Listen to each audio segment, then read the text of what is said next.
আজকের এই সংবর্ধনা ও আলোচনা সভা, এই সভার সম্মানিত প্রধান অতিথি জনাব হাফিজউদ্দিন আহমেদ বীর বিক্রম এবং আজকের এই অনুষ্ঠানে উপস্থিত আছেন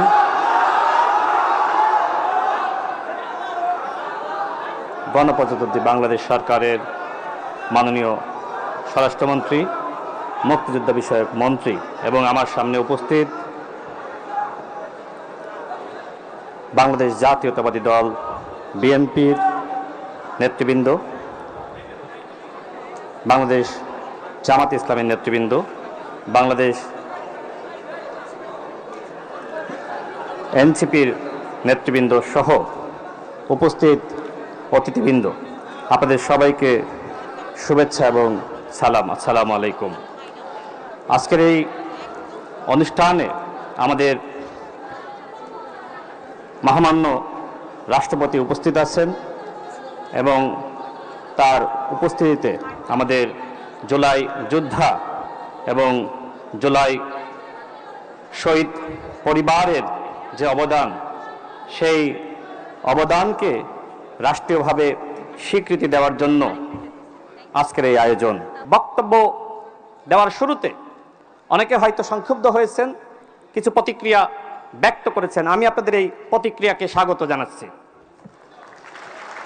গণতান্ত্রিক বাংলাদেশে আপনাদের এই যে প্রতিক্রিয়া ব্যক্ত করার স্বাধীনতা, এটাই তো আমাদের সবথেকে বড় অর্জন, যে আপনারা কথা বলতে পারছেন, আপনাদের কথা বলার বাক স্বাধীনতা রয়েছে।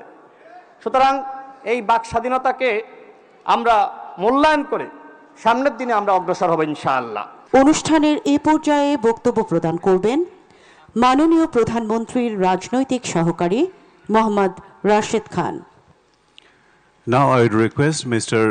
Rashid Khan, Assistant to the Prime Minister on Political Affairs. বিসমিল্লাহির রহমানির রহিম। মুক্তিযুদ্ধ বিষয়ক মন্ত্রণালয় কর্তৃক আয়োজিত আজকের এই সংবর্ধনা ও আলোচনা সভা, এই সভার সম্মানিত প্রধান অতিথি জনাব হাফিজউদ্দিন আহমেদ বীর বিক্রম এবং আজকের এই অনুষ্ঠানে উপস্থিত আছেন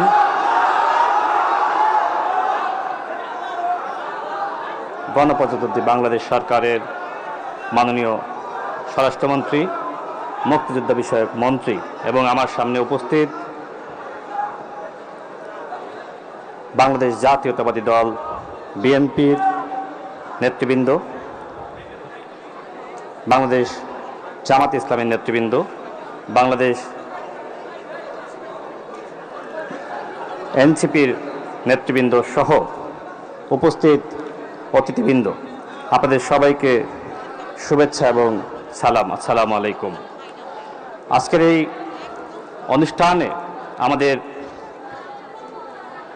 মহামান্য রাষ্ট্রপতি উপস্থিত আছেন এবং তার উপস্থিতিতে আমাদের জুলাই যোদ্ধা এবং জুলাই শহীদ পরিবারের যে অবদান, সেই অবদানকে রাষ্ট্রীয়ভাবে স্বীকৃতি দেওয়ার জন্য আজকের এই আয়োজন। এটি একটি সার্বজনীন রাষ্ট্রীয় অনুষ্ঠান, এখানে রাজনৈতিক বিতর্কের কোনো অবকাশ নেই। জুলাই গণ অভ্যুত্থানে আমরা সবাই একতাবদ্ধ হয়ে রাজপথে নেমে ফ্যাসিস্ট আওয়ামী সরকারের পতন ঘটিয়েছি। এটি বাস্তব যে শেখ হাসিনার পতনের পরে আমাদের রাজনৈতিক মত এবং পথ ভিন্ন হয়েছে এবং অন্তর্বর্তীকালীন সরকার যে নির্বাচন আয়োজন করেছিল, সেই নির্বাচনের মধ্য দিয়ে বাংলাদেশে একটি সরকারি দল যারা জনগণের সেবায় কাজ করছে এবং গণতান্ত্রিক যে অগ্রযাত্রা সেটির সৌন্দর্য বৃদ্ধিকরণের লক্ষ্যে বিরোধী দল তারাও বাংলাদেশের জনগণের কল্যাণে কাজ করছে। আজকের এই অনুষ্ঠানের শুরুতে যে ধরনের মতপার্থক্য পরিলক্ষিত হয়েছে, আমি মুক্তিযুদ্ধ বিষয়ক মাননীয় মন্ত্রীকে ধন্যবাদ জানাই যে তিনি দুঃখ প্রকাশ করেছেন। অর্থাৎ গণ অভ্যুত্থানের পরে এই যে দুঃখ প্রকাশের সংস্কৃতি এবং যে অনুযোগ অভিযোগ ছিল আমাদের সংক্ষুব্ধ পক্ষের থেকে, সেটি তিনি সমাধান করার প্রতিশ্রুতি ব্যক্ত করেছেন। এবং ইতিপূর্বে আমরা কখনোই এই ধরনের সংস্কৃতি আমরা পরিলক্ষিত করি নাই। আজকে আমাদের মাননীয় মন্ত্রী যে নজির স্থাপন করলেন, আমরা মানুষ আমাদের কাজ করতে গেলে ভুল হবে এবং সেই ভুলগুলো যদি আমরা শুধরিয়ে নিতে পারি, সেটি আমাদের সরকারের এবং আমাদের এখানে যারা বিরোধী দলে আছেন আমাদের সবার সার্থকতা। আমাদের জুলাই যোদ্ধা এবং শহীদ পরিবারের অনেক রাগ, ক্ষোভ, অভিমান আছে এবং অনেক সময় তারা সেই ক্ষোভের বহিঃপ্রকাশ ঘটিয়ে থাকেন এবং এর ন্যায্যতাও আছে।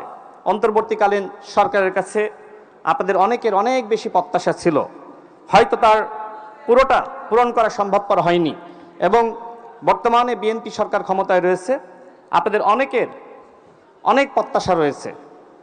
আমাদের মাননীয় প্রধানমন্ত্রী জনাব তারেক রহমান তিনি জনগণের প্রত্যাশা পূরণে কাজ করে যাচ্ছেন এবং আপনারা যদি জুলাই যোদ্ধারা, জুলাই শহীদ পরিবার, এদেশের জনগণ বিএনপি সরকারের পাশে থাকেন, ইনশাল্লাহ জুলাই শহীদ পরিবার, জুলাই যোদ্ধাদের, এমনকি আমাদের বিরোধী দলের যে আকাঙ্ক্ষা, সেই আকাঙ্ক্ষার ইনশাল্লাহ বাস্তবায়ন করতে পারবেন বাংলাদেশের মাননীয় প্রধানমন্ত্রী জনাব তারেক রহমান। আমি বক্তব্য দেওয়ার শুরুতে অনেকে হয়তো সংক্ষুব্ধ হয়েছেন, কিছু প্রতিক্রিয়া ব্যক্ত করেছেন। আমি আপনাদের এই প্রতিক্রিয়াকে স্বাগত জানাচ্ছি। গণতান্ত্রিক বাংলাদেশে আপনাদের এই যে প্রতিক্রিয়া ব্যক্ত করার স্বাধীনতা, এটাই তো আমাদের সবথেকে বড় অর্জন, যে আপনারা কথা বলতে পারছেন, আপনাদের কথা বলার বাক স্বাধীনতা রয়েছে। সুতরাং এই বাক স্বাধীনতাকে আমরা মূল্যায়ন করে সামনের দিনে আমরা অগ্রসর হব ইনশাআল্লাহ। আমি যে কারণে এখানে বক্তব্য দিতে এসেছি, আমি জুলাই গণঅভ্যুত্থানে যেহেতু নেপথ্যে থেকে কাজ করেছি, এখানে জাতীয় নাগরিক পার্টির সম্মানিত সদস্য সচিব আক্তার হোসেন, তিনি আমার বিষয়ে আরও ভালো বলতে পারবেন। তার সাথে তিনি জেলে যাওয়ার ঠিক আগ মুহূর্ত পর্যন্ত তার সাথে আমার বিভিন্ন বিষয়ে কথা হয়েছে, সমন্বয় হয়েছে। এবং আমাদের মাননীয় স্বরাষ্ট্রমন্ত্রী এখানে বসে আছেন। মাননীয় স্বরাষ্ট্রমন্ত্রী তিনি ভারতে নির্বাসিত জীবনে ছিলেন এবং তিনি জেল থেকে মুক্তি পাওয়ার পরে তিনি যেখানে যে রিসোর্টে তিনি একটা রুম ভাড়া করে অবস্থান করছিলেন, সেখানে থেকেই বাংলাদেশের গণতান্ত্রিক আন্দোলনে তার জায়গা থেকে তিনি সর্বাত্মক ভূমিকা রাখতে চেষ্টা করেছেন। এবং আমাদের জাতীয় নাগরিক পার্টির সদস্য সচিব জনাব আক্তার হোসেন, তিনি জানতেন যে এই আন্দোলনের পিছন থেকে বিএনপি গুরুত্বপূর্ণ ভূমিকা রাখছে এবং সেক্ষেত্রে আমাদের স্বরাষ্ট্রমন্ত্রী, তার সাথেও আক্তার হোসেনের কয়েকবার মিটিং হওয়ার কথা ছিল, কিন্তু টাইম সমন্বয় হয়নি। কিন্তু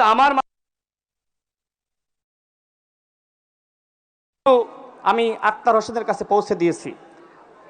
আমাদের বাংলাদেশের মাননীয় প্রধানমন্ত্রী তিনি জুলাই গণঅভ্যুত্থানের সাথে তিনি সক্রিয়ভাবে জড়িত ছিলেন। তিনি লন্ডনে নির্বাসিত জীবনে ছিলেন, কিন্তু সেখানে থাকা অবস্থায় তিনি বিএনপিকে পরিচালিত করা এবং আমরা যারা যুগপৎ আন্দোলন করছিলাম, সেই যুগপৎ আন্দোলনকে তিনি নেতৃত্ব দিচ্ছিলেন। এর মাঝে 2018 সালের কোটা সংস্কার আন্দোলন আমরা যেটা সফল করেছিলাম, 2024 সালে আবারও শেখ হাসিনার পতনের মাধ্যমে কোটা ফিরে আসে এবং এর প্রেক্ষিতে আমাদের বর্তমান প্রধানমন্ত্রী জনাব স্বরাষ্ট্রমন্ত্রী এবং বিএনপির অন্যান্য দায়িত্বশীল নেতৃবৃন্দ সহ ডাকসুর সাবেক ভিপি নুরুল হক নূর, বর্তমান বিএনপি সরকারের প্রতিমন্ত্রী, এবং আমি রাশেদ খান, এছাড়া ছাত্রদলের সভাপতি, সাধারণ সম্পাদক সহ আমরা বেশ কিছু মানুষ একসাথে আলোচনা করেছিলাম যে ছাত্রদের এই আন্দোলনে রাজনৈতিক দল হিসেবে আমাদের যথেষ্ট দায়িত্ব রয়েছে এবং সেই দায়িত্বের যথাযথ সমন্বয় করেছেন আমাদের এখানে উপস্থিত আমাদের স্বরাষ্ট্রমন্ত্রী। আমি বক্তব্য বাড়াবো না, যেহেতু আমাদের 36 জুলাই চলছে।